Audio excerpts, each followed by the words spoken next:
ನಮಸ್ಕಾರ. ನೀವು ನೋಡುತ್ತಿರುವುದು ರಾಯಚೂರು ನ್ಯೂಸ್ 007ಗೆ ಸ್ವಾಗತ. ಕ್ಷಣ ಕ್ಷಣದ ನ್ಯೂಸ್ ವೀಕ್ಷಿಸಿ, ಪ್ರೋತ್ಸಾಹಿಸಿ. ಅದೇ ರೀತಿಯಾಗಿ ಲೈಕ್ ಮಾಡಿ, ನಿಮ್ಮಲ್ಲಿರುವ ಪ್ರತಿ ವಾಟ್ಸ್ಆಪ್ ಗ್ರೂಪ್ಗೆ ಶೇರ್ ಮಾಡಿ. ನಿಮ್ಮ ಯಾವುದೇ ವಿಡಿಯೋ, ಸುದ್ದಿ ಹಾಗೂ ಜಾಹೀರಾತು ಬರಲು ನಮ್ಮ ರಾಯಚೂರು ನ್ಯೂಸ್ 007ಗೆ ಸಂಪರ್ಕಿಸಿ. ರಾಯಚೂರು ಜಿಲ್ಲಾಧಿಕಾರಿಯಾಗಿ ಪೂವಿತಾ ಎಸ್ ನೇಮಕ.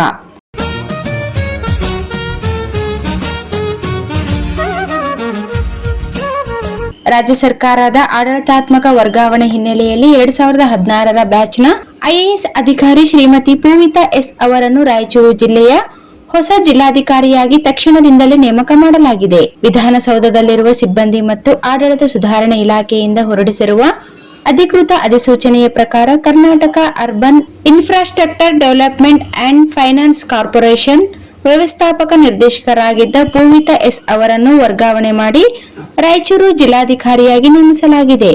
ಅವರು ಶ್ರೀ ನಿತೀಶ್ ಕೆ ಐಎಎಸ್ ಅವರನ್ನು ಬದಲಾಯಿಸಿದ್ದಾರೆ. ಮೇ 5, 2026ರಂದು ಹೊರಡಿಸಿರುವ ಈ ಆದೇಶವನ್ನು ಕರ್ನಾಟಕ ರಾಜ್ಯಪಾಲರ ಹೆಸರಿನಲ್ಲಿ ಜಾರಿಗೆ ತರಲಾಗಿದ್ದು, ಸರ್ಕಾರದ ಅಂಡರ್ ಸೆಕ್ರೆಟರಿ ಸಹಿ ಮಾಡಿದ್ದಾರೆ.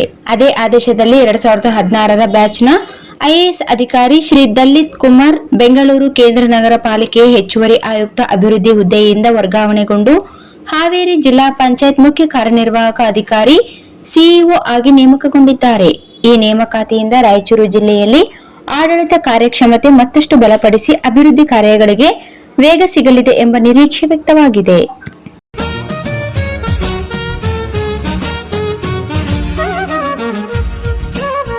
Sagar DTP centre. ಹಲೋ ಸಂಪಾದಕರೇ, ನೀವು ಪತ್ರಿಕೆ ಡಿಟಿಪಿ ಆಪರೇಟರ್ ಹುಡುಕುತ್ತಿದ್ದೀರಾ? ಹಾಗಾದರೆ ಅವರ ಅವಶ್ಯಕತೆ ಈಗ ಬೇಕಾಗಿಲ್ಲ. ನಮ್ಮನ್ನು ಸಂಪರ್ಕಿಸಿರಿ. ಇಂದೇ ನಿಮ್ಮ ಪತ್ರಿಕೆಯ 4ರಿಂದ 6 ಪುಟಗಳವರೆಗೆ ನಿಮ್ಮ ಪತ್ರಿಕೆಯ ಪುಟ ವಿನ್ಯಾಸವನ್ನು ಮಾಡಿಕೊಡಲಾಗುವುದು. ನಿಮ್ಮ ಯಾವುದೇ ಜಿಲ್ಲೆ ಇರಲಿ, ಯಾವುದೇ ತಾಲೂಕಿರಲಿ, ನಿಮ್ಮ ಭಾಗದ ಸುದ್ದಿಗಳನ್ನು ಹಾಕಿ 4 ಪುಟಗಳ ಡಿಟಿಪಿ ಕಡಿಮೆ ದರದಲ್ಲಿ ಮಾಡಿಕೊಡಲಾಗುವುದು.